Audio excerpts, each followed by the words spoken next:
Well, here is my persimmon tree. I've got two. I'll show you the other one in just a minute. This is a Eureka persimmon, and man, it's loaded down. It's only about, you know, that top limb is probably only about 8 feet tall. I mean, I'm sitting in a golf cart because it's windy, but I'm right there on it.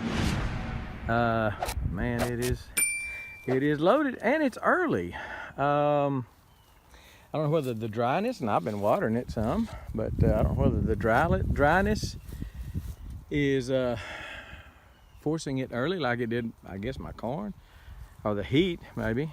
But it's really, as I remember it, in the last couple of years, it has been way into October before the fruit started getting ripe. You know, we had plenty of fruit on it, but before the fruit actually started getting ripe, which is soft. In fact, that one's a bird pecked or something. But you can see it's pretty soft. The ones that are real heavy orange, they all are soft like that. Let me, I'll cut this and open in a minute and show you the inside of it. Or I'll get another one, I guess. I'll give this to the chickens maybe. But anyway, it's loaded down. Again, Eureka Persimmon. These things are supposed to get real big. If I remember reading correctly, they're supposed to get 20, 30 feet tall, and you're supposed to allow 20 or 30 feet in between them. But this one seems like has all the characteristics of a dwarf. And it may be just the way I pruned it. It could very well be that I pruned it like that. I'll try to step in front of the wind here where you won't get a wind bombardment. But man, it's got fruit hanging down on the ground, and it's just really loaded down. I'm really impressed with a persimmon tree, and I'm going to plant some more. In fact, I'm going to do some container grown persimmon trees.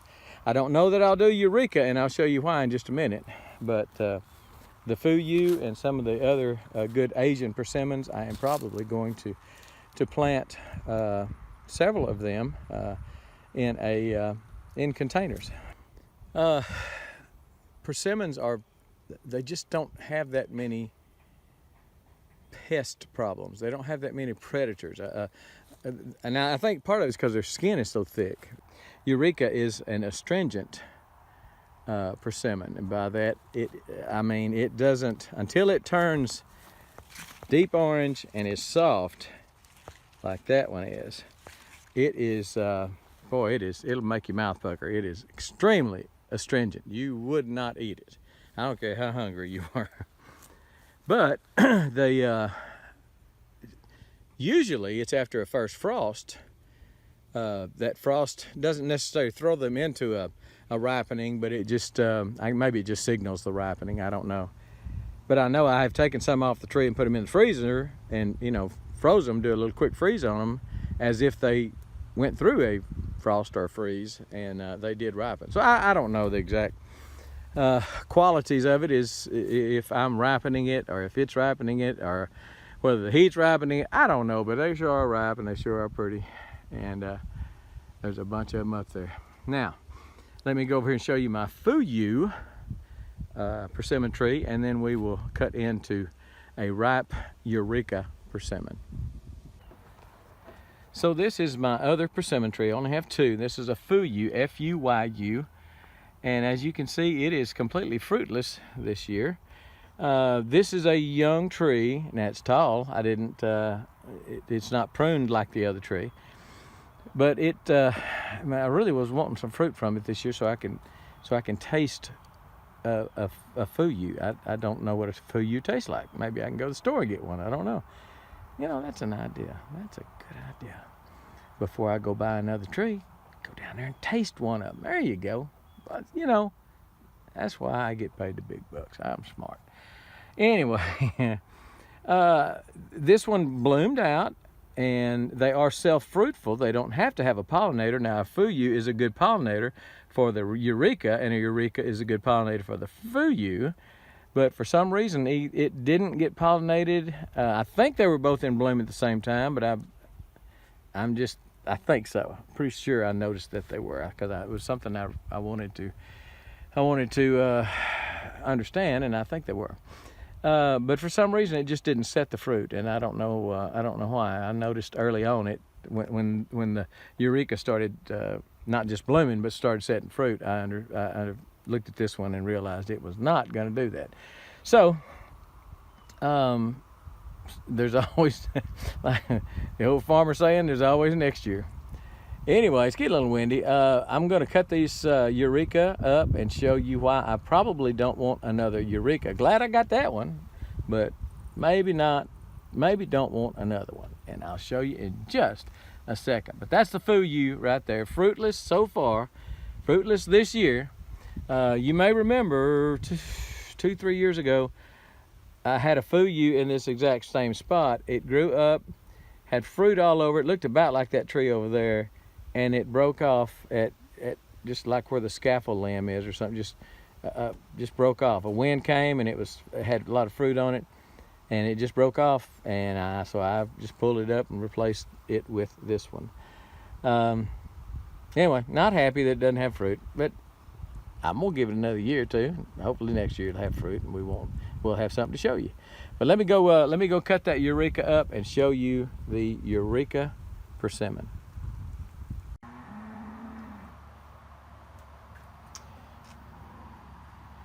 So this Persimmon has leaves, very heavy, thick, feel like cardboard leaves on top. And I just dropped this one, so it's a little busted. But let me just show you what it looks like on the inside. Again, this is a Eureka.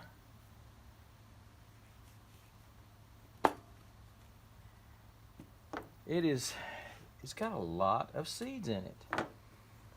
I don't like seeds. I don't like to have to eat around seeds.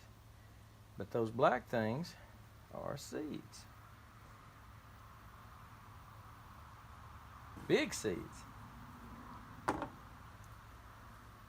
Now once they're gone, once you get them out of there, then you got, pretty good meat to eat. And persimmon is good. Got a little dirt on it, but it is really sweet, sweet, sweet. Man, it's sweet.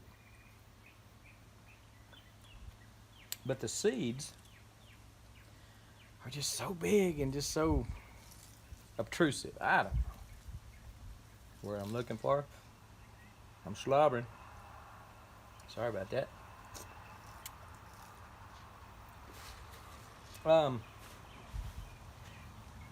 So anyway, and this one here,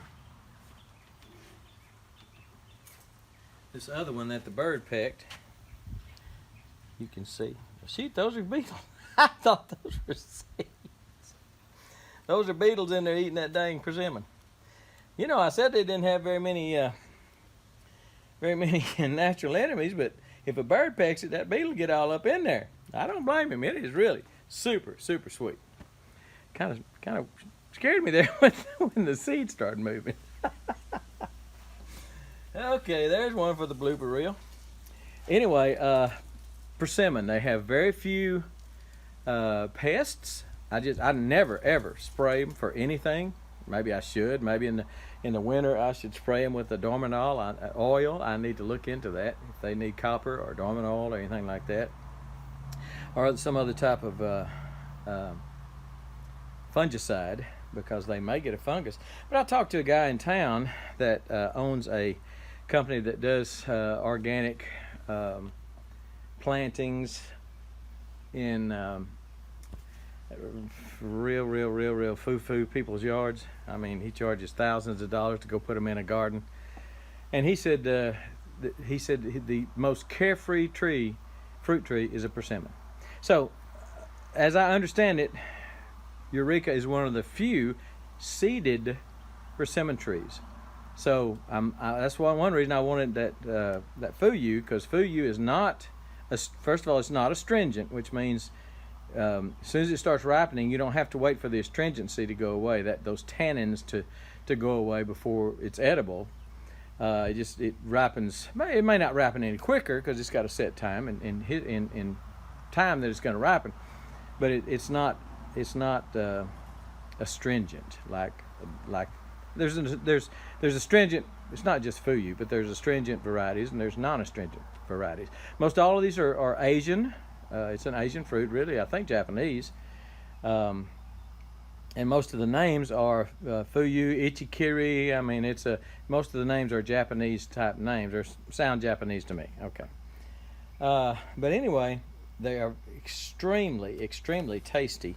You may want to go to some fancy store and see if you can find some persimmons and grab you a couple, and if they have them labeled as to what kind they are, you know, this variety and this variety, like they do sometimes with apples. They'll have a Macintosh and they'll have a Red Delicious and they have whatever. Some of the foo-foo stores, you know, the fancy ones.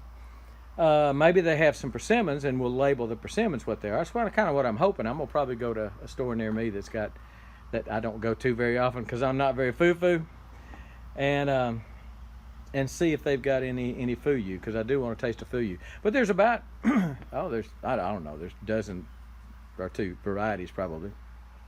The ones that do well in East Texas are fuyu, and I think ichikira and ichikiri. I'm not sure how you pronounce it. I'm not looking at it right now. So, but anyway, I'm gonna get hopefully maybe a half dozen more trees. Some of them will be persimmons. Perhaps all of them will be persimmons for one reason.